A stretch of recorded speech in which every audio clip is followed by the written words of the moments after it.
cases, the secrets of the universe itself. And sometimes social media and the secrets of the universe are one and the same. Sometimes they're a little bit different. We got to tie them in. For those of you who have been listening to the show so far, we've been talking about ways to use the social media to actually become the person that you want to be, so that you can be reflected as the person that you want to be reflected in relation to your business. If you have a wild business, it's okay to be a wild person. Go out there and be that wild person. But if you don't have a wild business, probably you want to have a little bit more settled character that's reflected in the social media.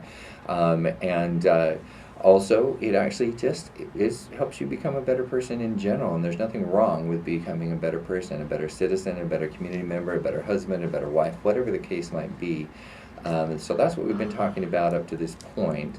Actually, my amazing internationally recognized artist and videographer for our show gave me a quote over the break. Okay, DJ, what was that again? Strong enough to be gentle. He said the summary of last segment was you want to be, how to be a manly man is how to be strong enough. You want to be, as a man, you want to be strong enough to be gentle.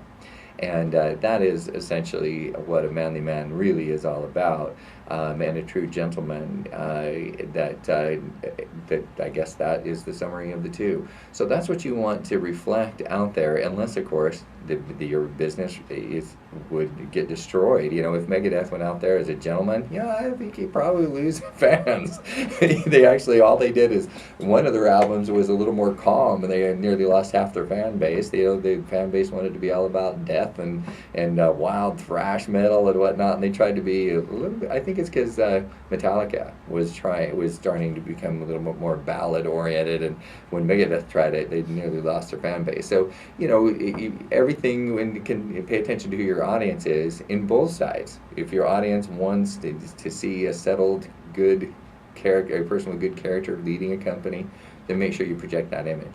Again, if you're Megadeth or you're the head of Axis Radius, the creator of Axis Radius, the wild party place, it's okay. Do it as you feel fit. But again, remember, people are voyeur. They want to see who owns a business, and don't think that you're not going to gain or lose business based on what they see when they hit your Facebook.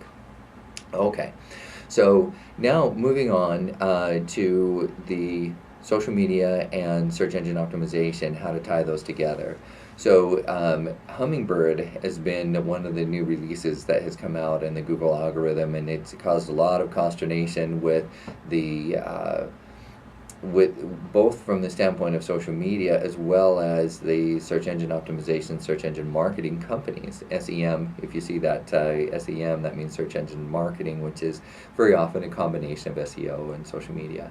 But the theme that has been running for almost a year now with Google is that you need to have good content that's related, good fresh content, and now it's going a little bit more multimedia. So you want to have good content and written content on your website. You want to have good video content on your website that's relevant. You also want to have good good audio content inside of your website. So good multimedia interaction. Backlinks still are helpful, but not as important as they used to be. It's more about the fresh content and that it actually is readable to your audience.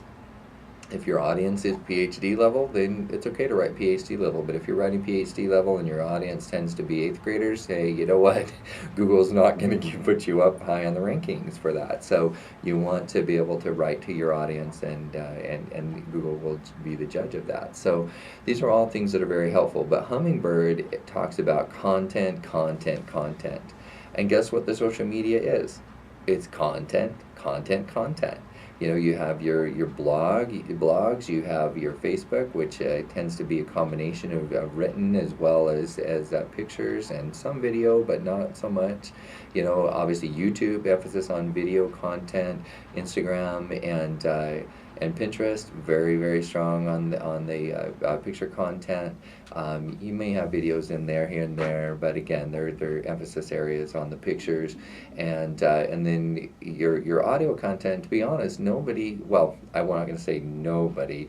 Your iTunes is nobody is giving iTunes any competition, I guess is the best way to say it. So when you go into the archive of this show, go to voiceamerica.com, type in Social Universe, and you'll be able to find our archive shows, and those are going to be found on iTunes. So they pretty well are, since they have like I think it's 1 billion downloads a month, something to that effect. Nobody competes with iTunes, but they just quietly run in the background.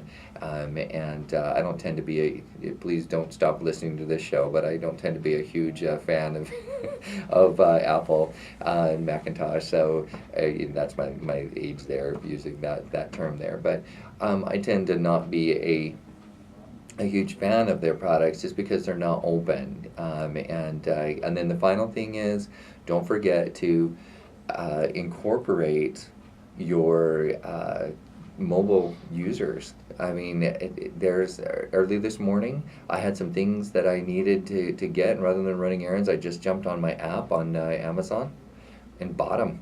And I was on my way. I mean, it took me just a few minutes. And I guess I'm going to mention that in there. It's not really considered social media, but it is definitely online. Amazon is just kicking butt and taking names. I don't know how else to say it. Even if they aren't exactly posting massive profits right now, they're in a growth mode that is just unparalleled. I mean, they just have a corner better than Google, in my opinion, on e-commerce. You get in there on that app, and what I absolutely love about Amazon, if you haven't been an Amazon shopper yet, you can create a Prime account, which that means that there's going to be a certain percentage of the accounts that you can order and have no shipping costs, which is kind of good. I mean, but you also want to still be careful using a Prime account. Sometimes they just up the price and then they don't charge any shipping, and they call it the Prime account. So always look at the price per ounce. I mean, be a good shopper. You don't just say, oh, free shipping, that must be what I want to get. But still make sure that you get a good price on it. But it's really, really nice. They have good return policies. They are definitely becoming the online Walmart because you can price shop. And what I love, if I go to any retail store, if I go to Walmart itself or go to Costco, I look on the shelf and I kind of have to know what brands are good. If I'm shopping on an Amazon, if I'm in a new area that I don't know the best brands that I like, or if it matters if a good brand is there or not, some things that are just created, saline solution. Why do we have to do Bausch and Lomb? For crying out loud, you can just get the Costco brand and you're good to go.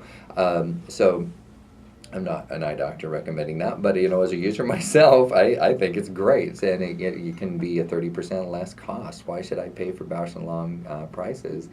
And so I kind of know that industry. I've had worn contacts for over 20 years, and so I know that. But if I'm going out into a new product arena, then it's wonderful to be able to see all the ratings. Almost everything on Amazon has the Yelp style reviews, and that culture of reviewer has just been amazing. It's not people just screaming and yelling saying I hate this product like it is on Yelp a lot of times. It actually is something that's extremely important that I addressed today, which is that you can learn so much. And also, one of the things that Amazon does is, a lot of others do it as well, but they have the users, after they read a review, you mark whether you thought it was helpful. So they'll actually give the best rating, and they will give the worst rating and how helpful they were. So the most helpful bad rating, the most helpful good rating, they throw those both up there, you read both of those, and it gives you good insight to what you're purchasing. I absolutely love Amazon, and if any of you think, oh, hey, why are you barely talking about this on the show? We've known about this for years. Okay, fine. If I'm behind the eight ball, bringing it on the show.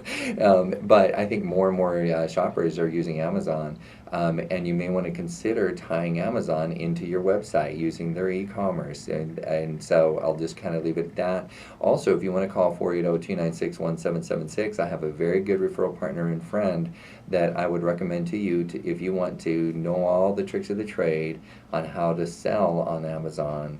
how to buy and sell on Amazon, how to get great deals and resell. Because if you think about what e-commerce is all about, it's buying low and selling high. So if you can figure out how to buy things low and sell them for 2 or 3 times what you bought them for, or even just 50% more than what you bought them for, those are good margins, and my friend can actually help give you some training. It'd definitely be worth it if you're trying to put yourself through college. Might be a great way to do it. So all things to consider. And so as I wrap up, it looks like we have about 1 minute before we end the show. The important thing to understand about social media and Google is that Google realized that it's a good way to start tracking good content inside of your website. So always tie the good content that you create for the social media into your website. You'll get some good SEO lift, and you'll also always have good, fresh content. So once again, I want to say thanks to all of our loyal listeners for tuning into the show. This is Kurt Wilhelm, the host of the Social Universe here on Will Talk Radio and Voice America, and we look forward to speaking to all of you next week.